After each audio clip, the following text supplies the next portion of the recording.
Now, the first thing you want to do is score, and there's dotted lines to mark where to score, and you just line your ruler up against those dotted lines, and you take your X-Acto knife with the blade side up, and you just want to indent the paper. You're not cutting here, you're just scoring, and scoring gives you a really straight, even fold.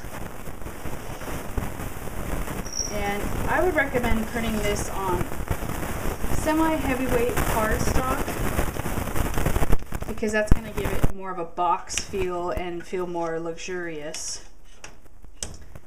And the next thing you're going to want to do is do the cuts. So there's a straight line here. We're just going to cut off the bottom, and we take the X-Acto knife cutting side down because we're actually trimming here. And using the ruler and the X-Acto knife gives you super straight cuts.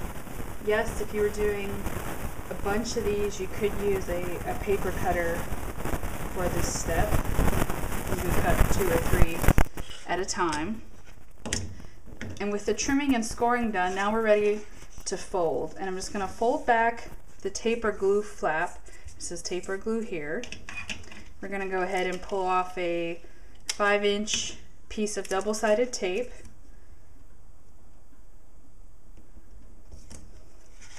Just stick it on there. And then we bring the other side, and since we already scored it, it perfectly lines up and gives us this nice straight fold. And then just give it a good press to ensure the seal. And then we're going to trim along the top of this arc.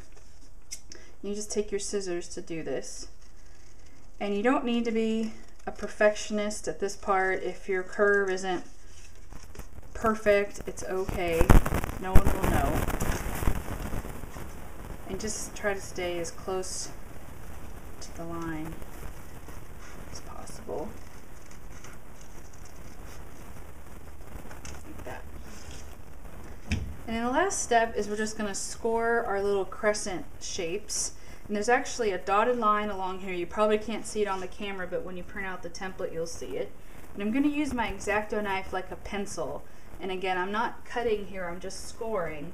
And I'm just going to drag it and indent the paper along that curve there, like so. And repeat it on the other opposite end. And then once again, flip it over. So you're going to do this 4 times. And this would be kind of a good template to just keep on your desktop so that if you need a last minute gift wrapping thing, you know, say you're going to a party or a hostess gift, you could just tuck some little mints or cookies in here, wrap it up, and you would have in about 7 minutes have a completely custom little wrapping project. And now all I'm doing is I'm pinching and I'm folding those little flaps in. And the first time we fold it, you kind of got to help it along and just sort of smooth it out, but then once it's creased, it holds its shape. And there you have it, your very own do-it-yourself pillow box.